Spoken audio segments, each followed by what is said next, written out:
Welcome back, guys. Welcome to episode 2? 3. I always get it wrong because we're working so hard, Chop. It's true. You can't knock me. Welcome to episode 3, Suits and Tracksuits, series 2. We're back, bigger and better, and I got my suit on today. We organised the sunshine for you as well. That's why we've got shades on. You know what I'm saying? We're proper. It's all for you guys. It's all for you guys, exactly. Swag check. Jav, you try to put on tracksuit? I put on tracksuit, not any tracksuit, Dex. A mullah I cake. see. You tried to come out caked up. That's why you told me to draw for my suit today. Exactly. Yeah. I told you, I felt like you were the cool one. I wanted to be a cool guy, so guess what? Hi guys, so today you saw that I've been wearing a tracksuit. I think I want to be the tracksuits guy now because I feel so much cooler. It's so nice, you can just like zip this thing up and down, you don't have to put a tie on. I love this life, it's brilliant. I'm going to be a tracksuits guy. I feel cool today.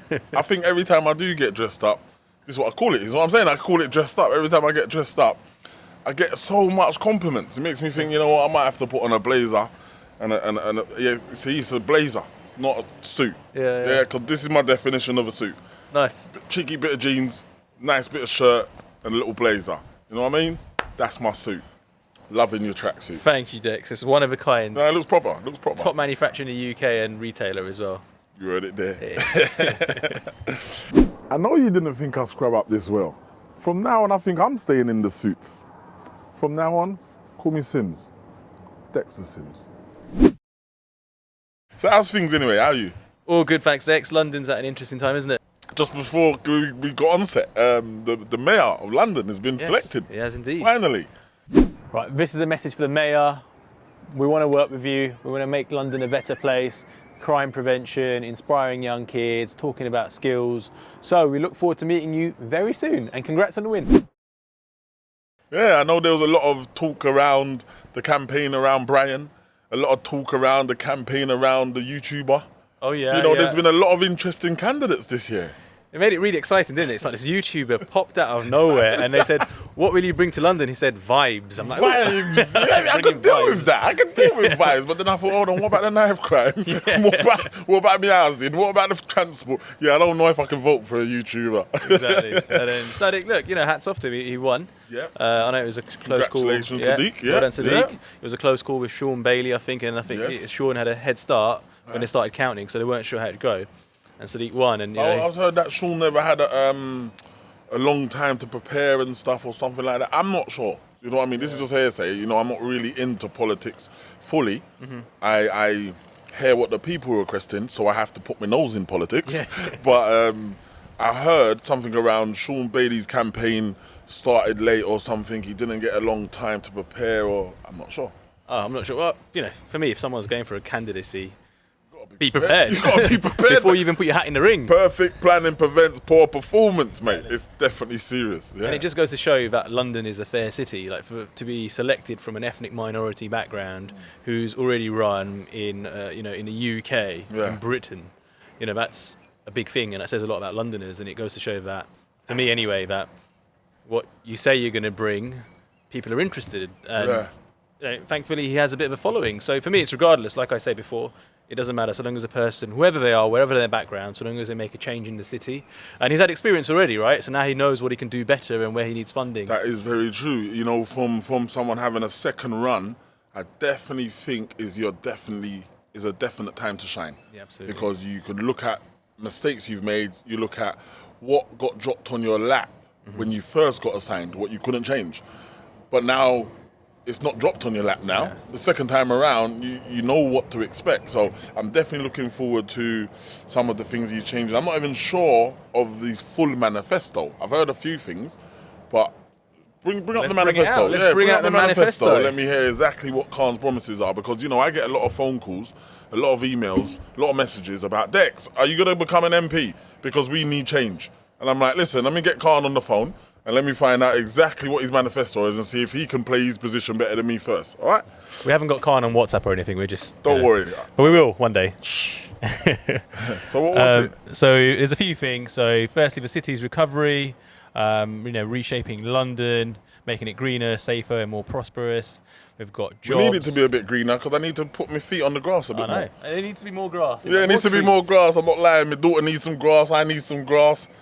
Yeah, we need some more greenery. So yeah, I can agree with that. What else here? So we've got jobs, businesses and skills, so protecting and creating jobs, supporting new and growing businesses, promoting fair and inclusive workplaces, and giving Londoners the skills they need to prosper. So essentially, yeah, skills, opportunities, and prosperity. Hold on. You sure you've not stole our manifesto? I know, because it sounds a lot like what we're about to do. You know what I mean? Have you been reading our emails? Yeah, have you been watching our podcast? We like it because we're aligned. Yeah, it's good because where he says about inclusion, creating more job opportunities, supporting more businesses, that's right up my street. Yeah, absolutely. Right up my street. A lot of people don't know that one of the main reasons why I got into business, yes, is to create change and opportunity.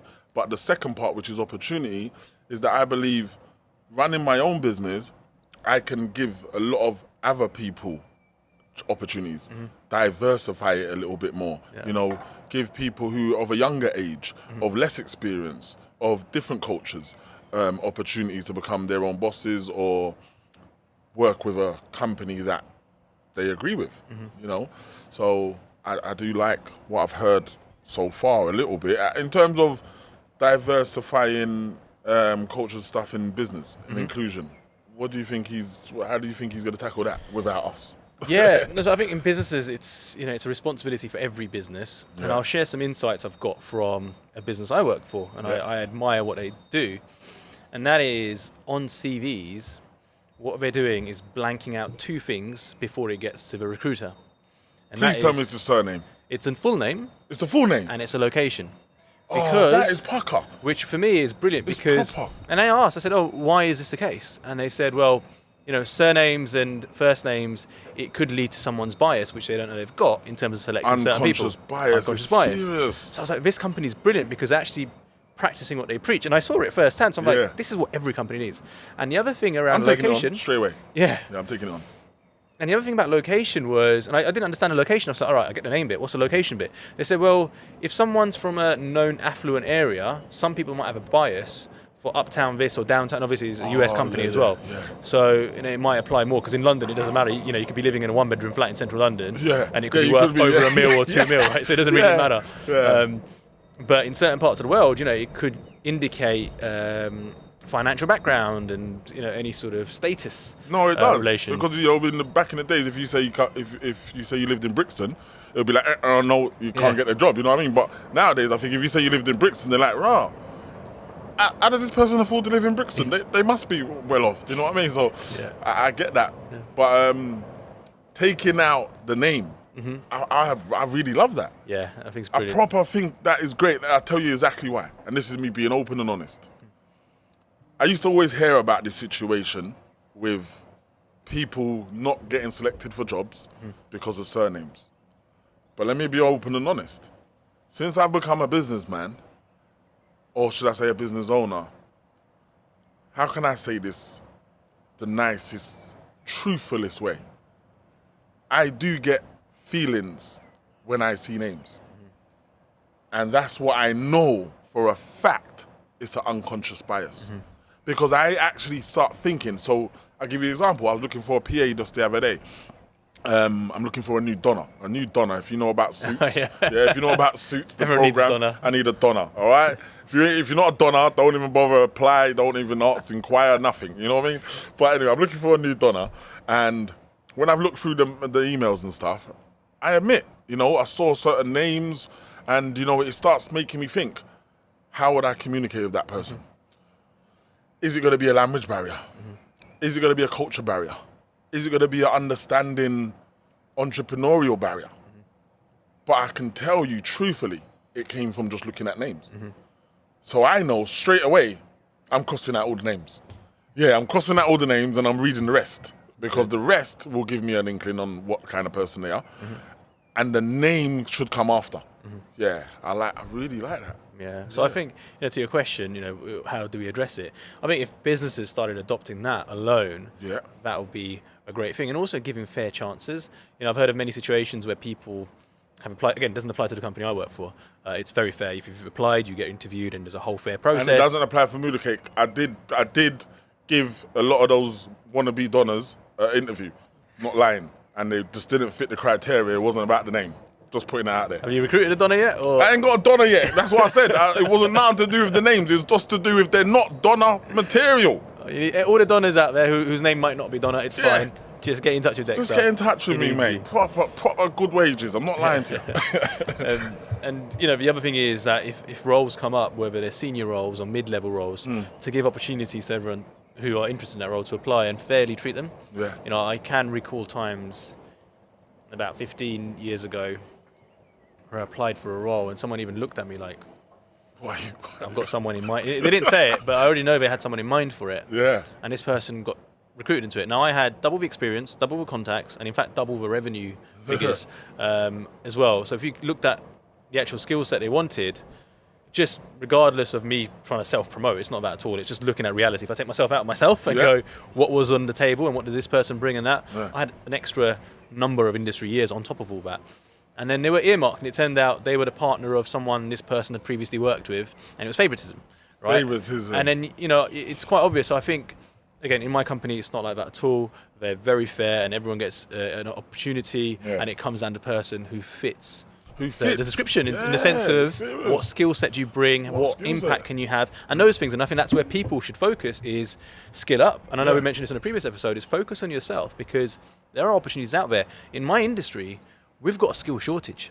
Yeah. There's a skill shortage in tech. So anyone who knows about, it's called SaaS, SaaS, software as a added service. Yeah. Like, we can't find people quickly enough. And there's not much talent. So I'm like, what I'm thinking is, if I had a message for young people, is look at the trends and look at what's changing and go for those areas which are on the increase. And I think Sadiq Khan, and one of his manifestos is the skills piece, to skill up London. Yeah. But I think a lot of this can come from within, where people can proactively go out rather than wait to be told. Like, look at what services people need.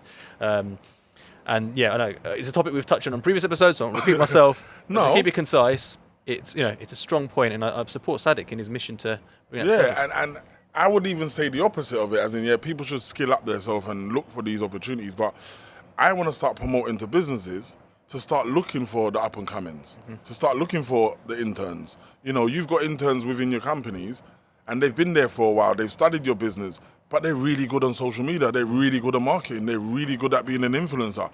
But you're not looking to them to fill a certain position, because you just see them as small fry, when really they could be the one to turn your company on its head. If you think of all the trending, the leading social platforms, they're leading and they're trending mostly because of how many views they're getting from, I would say, the younger generation. TikTok's outrageous, Snapchat's outrageous. I've got a kid who gets 500,000 eyes. 500,000 eyes on Snapchat. Like, what are you doing to get 500,000 eyes on Snapchat? Do you know what I mean? I'm more than sure Sadiq Khan would like someone like that on his campaign. You know what I mean? You can get this many young people to look at, say, for instance, his manifesto. Yeah, absolutely. You know what I mean? In my company, what I can say that I do, which I haven't crossed out the name, which I do try and be as fair as possible. But one thing I do, and this ain't me not saying that I do, what I do trying to attempt to do is I skip past, it's hard to say it without sounding like a certain way, but I'll back it up with what I'm saying. I skip past the education part. So I don't want to know that you've got 11 GCSEs and that you've got 2 MVQs and then you've got a master's degree in I'd be open. These things definitely help. MBE, a master's degree, even a normal degree, because it shows me that you are certified in that specific thing. But one of the main things I go for is experience. Because I feel like if you learn everything from a book, once you go into reality, you might not like it. Yeah. You know what I mean? Once you touch it, you might not like it. Once you feel it, you might not like it. And then that means I've recruited you because of what's on your paper. But then you've come into my company and then I said, try on that jumper. And you're like, oh, no, I don't try on clothes. Huh? So I said, okay, sell this to the customer. And you're like, no, I don't talk to customers. I'm like, right, hold on. You got a degree in marketing or a degree in social skills. I'm kind of confused. So I look at a lot of experience. How long you been doing it? How many times have you attempted it? How many times have you tried it? How much have you tasted it? How much have you felt it? That's what I kind of go off. And companies are moving in that direction, right? So if you look at places like Apple, for example, they believe they are a company for everyday people, like the iPhone. And therefore, they recruit people from everyday walks of life. So they don't just want the senior engineers and the senior sales. They want people from every walks of life, because the mass market is the average user. And I hate to say average or above average. I don't mean to, Yeah, we just mean put people in certain brackets. Because I said the other day, I said like normal people, and I thought, hold on, I'm a normal person, so I get what you mean. So another point on what you were mentioning, I feel like is important, is people having confidence to describe themselves. So, for example, when I was mentoring, so I've got 2 mentors, I'll be mentoring from Brunel University soon, and I find there's a lot of confidence issues about people selling themselves. And when I ask them, tell me about your experience in the working life, because as you said, theory and reality is 2 different places. You can't study how to be the best salesperson by reading a book. You can't. Go and practice. You can't practice. Try it out. When people say no, it sends feelings in your soul, and then you act different. You don't get that from a book. Exactly. When I used to hand out flyers and parents from a children's holiday club, and they say, I don't do raves, and I think, it's not a rave, it's a kids club. So the practice. And so it's the confidence bit. So for example, a student was talking to me, I've only just done a part-time job in a certain company. I don't think that's a big deal for me to mention in my CV. It's a part-time job. I said, do you realize there are multiple factors there?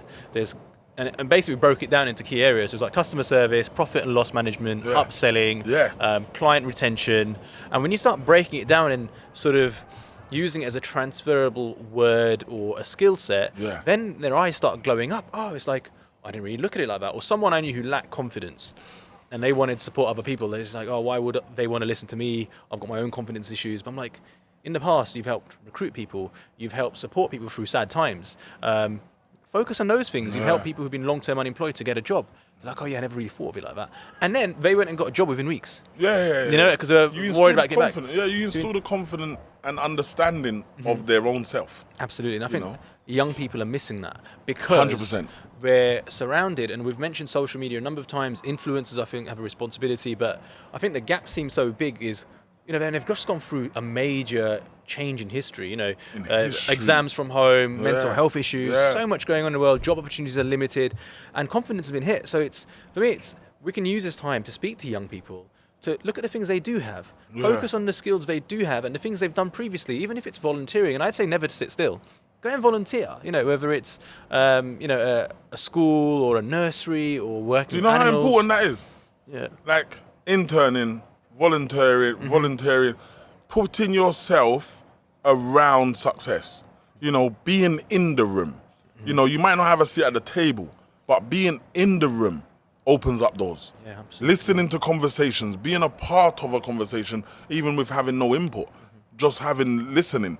It's amazing how much opportunities you can create for yourself by being in the right environment. Yeah. And in terms of skill sets, I want to be an advocate for helping the youth understand their own skill sets, or understand their potential, or understand their strengths.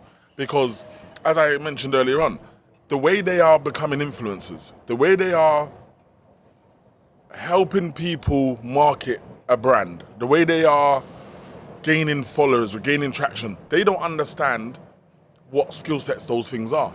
And the reason why I know that is because I felt the same. Running Moolah Cake in the early 2000, I don't know, I think I was like 3, 4, 5 years in. And I remember someone saying to me, Dex, have you ever thought about getting a job? And I kind of looked at them like, what do you mean though? You get me? Like, what are you trying to say? What, my business ain't good? Like, he said, no, not like that.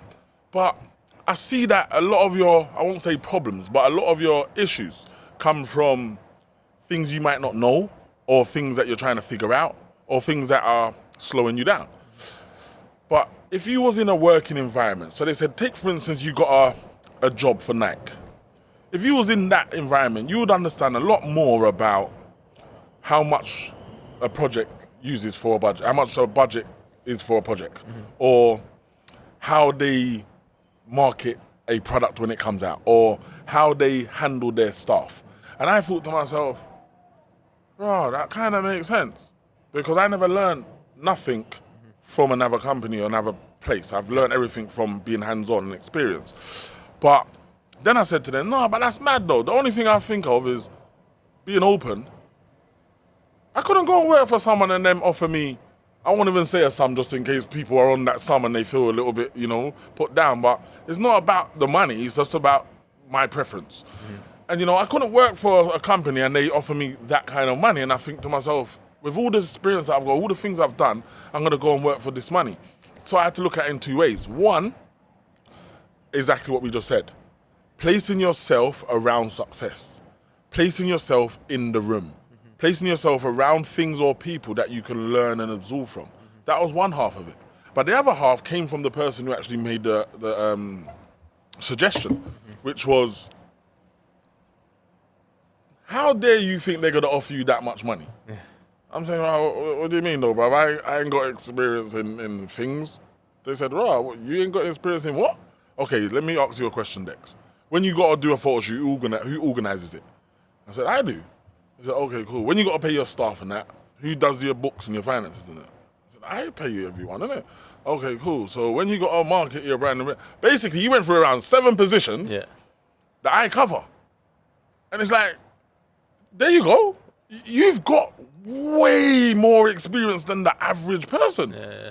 See, when he said that, I said, rah, so where's this job application for Nike then? Because I need to be a project manager on like 75K a year or something mad. You get me? Because there's a lot of people in positions that are on big budgets, big project budgets, but they don't have the experience. Yeah. They don't have the know-how. Yeah. They have maybe a little bit book smart, and then someone put them in a position. But the experience, the knowledge, the know-how, the feeling, that comes from being hands-on. Yeah. So I didn't know how much.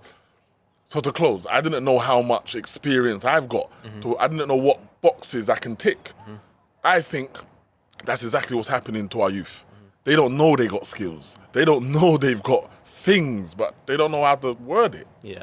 And I think it's a communication, and I fear. I shouldn't say fear. I should. We don't fear nothing. We don't fear nothing. But I worry sometimes for the new generation, and I don't mean to sound like I'm older or whatever. But no, we are old, John. We're old. We're a bit mature. Let's say. Mature. And we wish we had some lessons at a younger age. Yes. So it's not feeling like you're not worthy enough, and I think that's the biggest thing. It's like you are worthy, you do have an opinion, your input does count, and knowing that, and if you feel like that's not the case, you might just be around people who aren't the right audience. Find that environment which you fit in. Now, I obviously, living in London, I do, again, I use the word worry, but the crime rates are a bit startling. They are. And then I start peeling the onion back as to why is it like this? Why do they do this? And to me, it's like, have you absolutely given up on life that you think this is all you can do?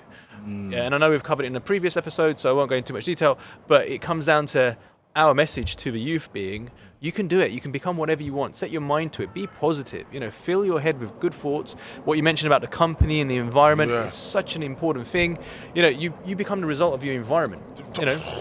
That's a big thing. That's such a big thing. I've literally posted it, I think today or yesterday, which is definitely serious. I've talked about it on many stages where I've been talking. I talked about it in many places in schools and stuff. But just to repeat it, is you are what you consume. Yeah.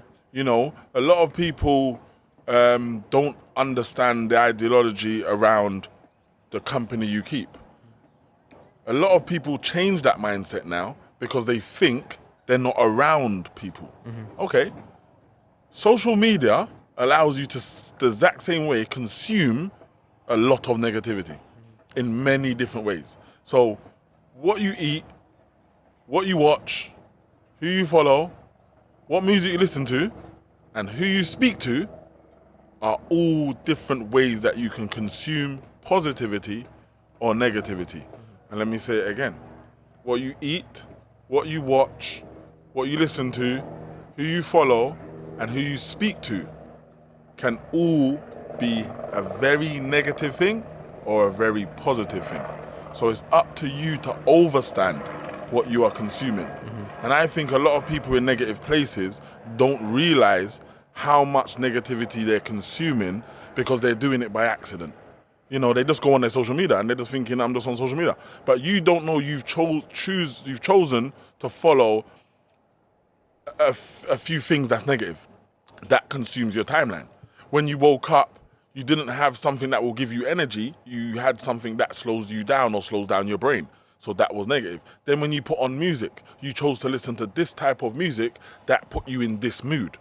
Then when you go on your social and you go to who you follow, that person is pumping out complaints or negativity. Then you spoke to someone and that person, all they're saying is complaints. And by the time you leave your ass, you're on a negative vibe. You know what I mean? It's not, and then the rain. You know what I mean? It's like, yeah, London, then lockdown, then it's like a lot of negative. It's a lot to take in. And I think the other thing is, we spoke about the word normal and what seems normal. You know, what others might seem as normal, I'm happy to say I don't see as normal. I don't see it normal. I'm not normal. I don't find it normal to sit on my couch watching TV all day or playing computer games and ordering pizza and having food that's going to slow my brain down. Or consuming content which doesn't benefit me or society. And I think it's quite, you know, to be comfortable having a different mindset where you want to make a change. And I'm not saying go out and burn yourself out and be different and, you know, in the sense of do things which don't fit into what you're about. I'm saying do things which you are about, but make more of an effort on them and put everything into it and create a better world for yourself and those around you if you can. Like the main thing is do it for yourself first, because if your glass isn't full, there's no one else you can really help. For me, you know, just being able to drop off, you know, food to those in need, or you know, I shouldn't really talk about the deeds that I do because it's something that you just do quietly and just give back. But you know, anything you can do to give back to the world, you know, I'm happy to do that. Put a smile on someone's face, and I think snapping out of what is seen as normal in certain environments or groups or gangs, like that's not normal. You know, it's not normal. Certain things are just not normal. Carrying weapons isn't normal. I had to break it down to a mentee the other day. So I got a little kid who I was mentoring about a year and a half. No, not a year and a half ago, because we've been in lockdown for how long? So about 2.5 years ago now, or maybe 2 years. I was mentoring him, and you know, he was in a little bit of a bad place, just in terms of leaving school. Or not leaving school, being kicked out of school, living at home, single parent, and he used to just tell me like he wants to be different and he wants to try. And then I used to always question him about, okay, who are your friends? Or what music do you listen to a lot? Or what do you do on a day-to-day? And that's the kind of conversation I always have with him. Now, one of the happiest feelings that got put inside of me was when I helped him launch his clothing line. And after he launched his clothing line, we posted it up on the socials, and he got so much comments, and he was overwhelmed with happiness. Do you know what I mean? And I felt so proud to know that I've installed something into him to make him understand that he owns something now, and that this something can be the start of something else. Now, it was sad to know that after 2 years of not seeing him, he's phoned me out of the blue, which was most recently, and it's sad to say that he got shot. And I thought to myself, rah, you got shot. Like, rah, I proper tried to stay you away from that. Not saying that, you know, what I tried is definitely going to work, but this is what I was trying to avoid for you. So, you know, it's sad to say he showed me his arm, and it was a lot of the shotgun shells that actually spreaded all along his arm, etc., etc. And I was quite sad. And then I asked him, as in, do you carry a knife? And, you know, he started... And he was embarrassed because he knows I do, but he doesn't know how to say it to me. So I actually had to kind of explain to him, as in, why do you carry a knife? Like, just ask me that. Why do you actually carry a knife? And he's like, because, you know, I don't want to get caught lacking and stuff. And I thought, okay, let's just take that sentence, for instance. You don't want to get caught lacking. So what that's portraying to me is that you don't want to get caught by another person who might have a knife also. Yeah? So I said, okay, let's play a scenario. You're walking down the road, a guy approaches you, he pulls out a knife. Now, to me, I just think you should run. Like, I don't know. I'm not a coward, I'm not chicken, but I just think weapons are damaging, especially knives. You can take your whole life. You know, nothing on you is worth losing your life for. So the first thing I would say is run. But anyway, we go back to the point of he pulls out a knife, then you pull out a knife. Does that make you feel safer at that moment? And he said, yeah, it's kind of like even, isn't it? I said, okay, I understand, it's like even. But do you understand at that moment, the decision has now been made that one of you has to bleed. One of you have to bleed. That wasn't a choice you lot made at that time. Once you pulled the knife out, that's when the choice got made. You don't want to kill no one. You don't even want to stab no one. You want to protect yourself. So I think you should just learn to fight. I think you should learn some jiu-jitsu. I think you should learn some self-defense. I think you should try and not be in the areas that could cause something, you know? And it's hard to say that when you're a child and your mum lives in a certain area and you can't move your own house. But I tried to get him to understand the choices he's making rather than thinking the choices you're making is because of the environment. Because I've never carried a knife. And I've been around a lot of the rude boys. You know, I've been around a lot of the street problems, stuff, grown up in that environment. I just chose not to carry a knife, not to carry a firearm, just because, I don't know. I just don't like it. I just don't like it. I just feel it can take another life. It can damage my life. Just like I said to him, you don't see this guy with a knife for 2 weeks. In those 2 weeks, you carried a knife. In those 2 weeks, you risked your life because you risked your freedom. Now you got caught with the knife, you go to prison, you're super upset. Because in your mind, you're thinking, I didn't even get to stab no one. Not that you didn't get to stab no one to hurt anyone. You didn't get to protect yourself because that's the only reason why you had it. So it's like a catch-22. And I tried to open up his mind to see, you know, it's just not worth it. Yeah, and it's just, the problem's got worse. And, you know, like the other week, there was something in Brent Cross in London, you know, in broad daylight. And I feel like kids are becoming more fearless. Yeah. They don't seem to value life. I don't think it's fearless. I think it's senseless. It's senseless, fearless, senseless. Just a bunch of things where... Because I don't think they're doing it saying, I'm not scared. They're just not thinking. Yeah, they see you in KFC, I want to get you now. I didn't think of any parents in here. I didn't think of the cameras. I didn't think where I just walked off the street and there's cameras. No, I just... No thinking. Yeah. I think for me, as someone who wants to advocate for change, I find it quite disturbing that I'd love to do my bit to support these guys, but I also feel like there's a part to play at home.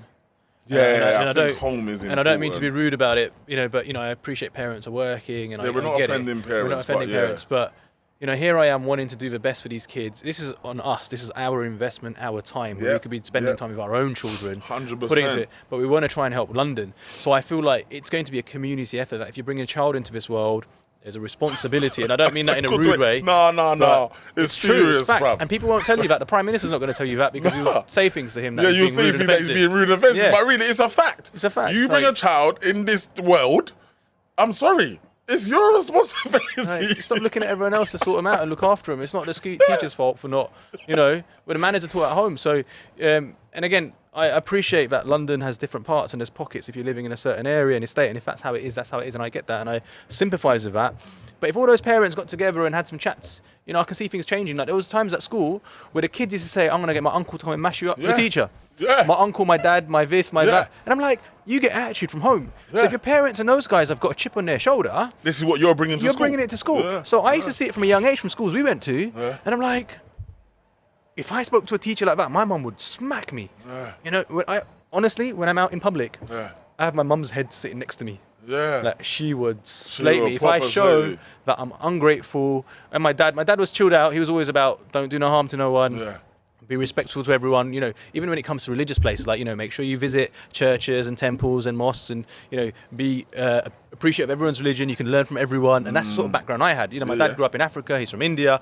Very chilled out guy. Like I said, you've met him. Yeah, of course. And that's the upbringing I had. And I'm not saying, you can come from the same household and do two different things. That's not, there's other factors involved in that external part as well. Every child is not going to be the same. Exactly. Yeah. And I get that. I've seen that in close environments, so I'm not saying that at all. That it's just the parents, but I do feel things I've seen and experienced, it is an attitude which has come from the home into the school. Yeah, definitely. And if you're threatening your mum to come and talk to school, and I've seen parents come to the school to shout at teachers they do when their kids have done wrong in front of me. Like if you're going to smack another kid in the head, and your teacher shout at you, you deserve that. Yeah, 100%. You deserve that. And then why are you bringing your auntie, your uncle, and your mum and dad to come and shout at the teacher? To back you're wrong. Like, you know what I mean? Wrong. Just admit it. And that's where the parents are double wrong. Exactly. Because you're coming to fight for the wrong. And it's awful to say, but sometimes you can almost imagine what the parents are like based on how the kids are acting. Okay, so I know that for sure. Yeah.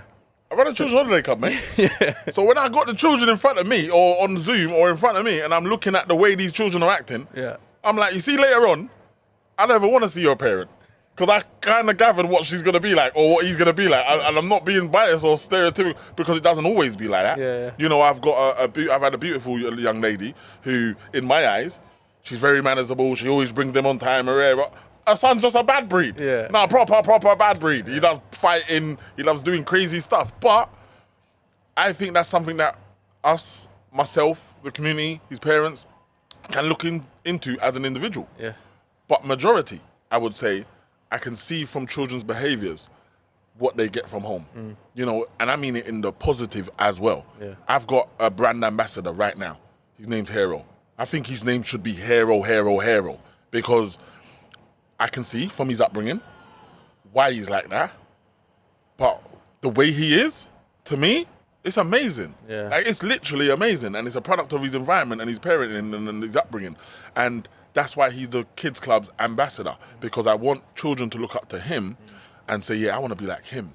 Yeah. Oh, and this is how he gets treated when he's like this. Oh, yeah, I definitely want to be like him. You know, we've got his own page on our website with his face. And so I really feel closely touched when I know a parent or parents have really put in input in the household to have an outcome of a child.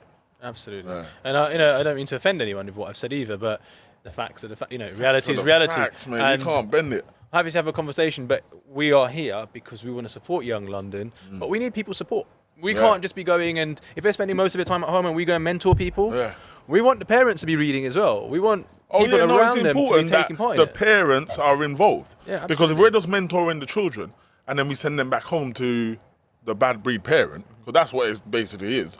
It's the bad breed parent that's inflicting the bad breed things on the picnic. You understand what I'm saying? Yeah, I changed my thing. I'm serious. I'm not like him. I don't beat around the bush. The bad breed parent is inflicting the negativity on the child. The child don't know better. Yeah? And then the child comes into the world and then he want to mingle with my good picnic. I'm not on all that. This is what I'm saying. That's the other thing. Like, I have to think, when I'm sending my kids to school, I have to look at the other kids in the class. Yes. Like, if they've all got attitude, my kid's going to get attitude. Yeah, bruv. And I look at the parents when we're waiting for the children outside the schools. Yeah. I start looking at parents and I start thinking, who's your child then? I hope they're not in my son's class. And I've seen that. I hate to say it, I've seen that. Yeah. You know. So, look, I think the point here is we want to make an impact. We want to help Young London or beyond. No, we've got to. We need the We support. want to and we've got to, Yeah. but we need the support. We need the support from the government. We need the support from parents. We need the support from the community. We're going to play our part, but it would be good if we have a little bit of input as well. Yeah, and don't see this as anything negative that we're trying to say. We're just being real. We're from these areas. We've seen it. We experienced it. We're not like someone in Parliament reading it off a report. Nah. We're telling you from what we've experienced and First-hand seen from our own experience, first-hand. you know what I mean? Exactly. I come from, I wouldn't say so much a broken home, but I come from I would say a negative background home. And I was lucky enough to end up like this. But I also wouldn't just say lucky, because both of my parents, who have been in my life all my life, regardless of how much negativity I've been through, seen, whatever, they've taught me the fundamentals of living. Do you know? The fundamentals. I'm talking washing and bathing. I'm talking manners and respect.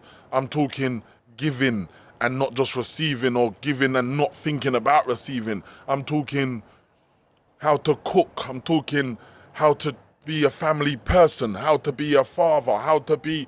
Yeah, my parents have done pretty well, even though I've come from that environment. So, you know, you can change things, you know, and that's what we're trying to do here. We're trying to break the cycle. You know what I mean? So, very, very, very, very strong and good topic, you know. Yeah. But back to the manifesto in terms of Khan, because I've been waiting for this election for a little while, just because the world's been talking about it so much. You know, they've all been saying blue for mayor. I keep saying to them, stop saying blue for mayor. I do not want to do politics, mayor, MP, councillor. Even though there might be a new plan. Yeah, there might be a new plan that I might be running for councillor. Shh, just let's be talking about it later. But anyway, what's he saying about transport? Because congestion charge is like £1 million. ULEZ, £1 million. He stretched it out. The kids have to pay to get on the buses. Does kids have to pay to get on the trains? I'm not sure. I'm not sure about trains. I'm not that good with public transport, but the amount of money we've got to spend. What's the road tax? That's included in Transport for London as well, isn't it? Road tax. I think so, yeah. I pay that, and there's bare bumper yos, and there's bare bumps, and listen, is he gonna sort it out? Yeah, I'm paying £600 a year for road tax. Just £600 a year for road? What's he saying in that manifesto? Right. Is he sorting it out? Continuing to invest in public transport to ensure it is safe, affordable and reliable, keeping fares as low as possible, working to put TfL on a sound, sustainable financial footing after the pandemic, and supporting a revolution in walking and cycling. I don't think he likes cars. Huh? On your bike and get working. Yeah, that's what it's going to end up being. Yeah. Because I can't really hear, what can I say? I can hear the room for manoeuvre, meaning I said we're going to keep it as low as possible. But that's not cheap. Mm-hmm. Well, I said we're going to keep it as cheap as possible, but that's still not cheap. You know, I can't really hear any promises there, which I know it means I didn't put my foot in it. But I want someone to be held accountable for this whole transport situation. You know, kids shouldn't be paying for public transport, I believe. It just would help. Mm-hmm. You know, how much money I believe the government or the councils get from tickets. Mm-hmm. That money should be reinvested into the areas, should be reinvested into our young people, reinvested into art studios, into podcast studios, into hubs, community creative hubs. You know, just the money from fines. You know, that they say it's a thin line between the bus lane and a fine. Yeah. Do you know what I mean? And it's very thin. Do you know what I mean? There's fines for... Well, then, what do you think about all these blockages on the side roads? And yeah, look your face, yeah. So you feel like me already.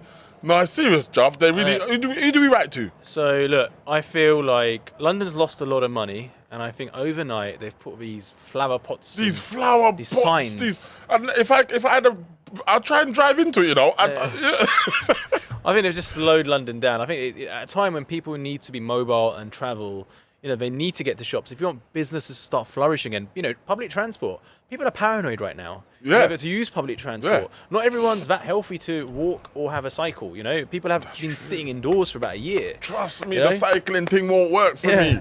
I don't know what Javed's talking about, all this riding and walking. Does this fat boy look like he can ride or even walk? I'm driving, all right? You know, if I think of getting London back on its feet, let people move freely in their cars, which they've paid for and not done much mileage on. Even my car's been sat there with all these expenses. I don't see a refund. Even though I did hear that in insurance, we was meant to write to our insurances, you know. They was meant to pause our insurances during lockdown.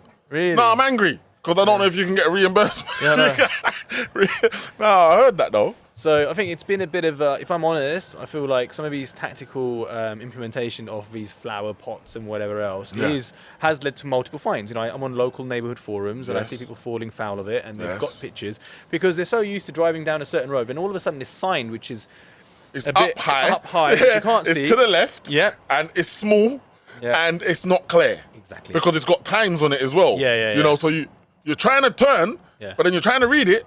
But then you're trying to look at the clock. You're thinking, can I do... I got a ticket already. Next to House of Parliament, so if you go there, they've now got time slots. It's a bit like bus lanes, where if you want to drive along House of Parliament coming towards Lambeth Bridge, it's a route I've been doing for years, since I was 18 or 17. Right?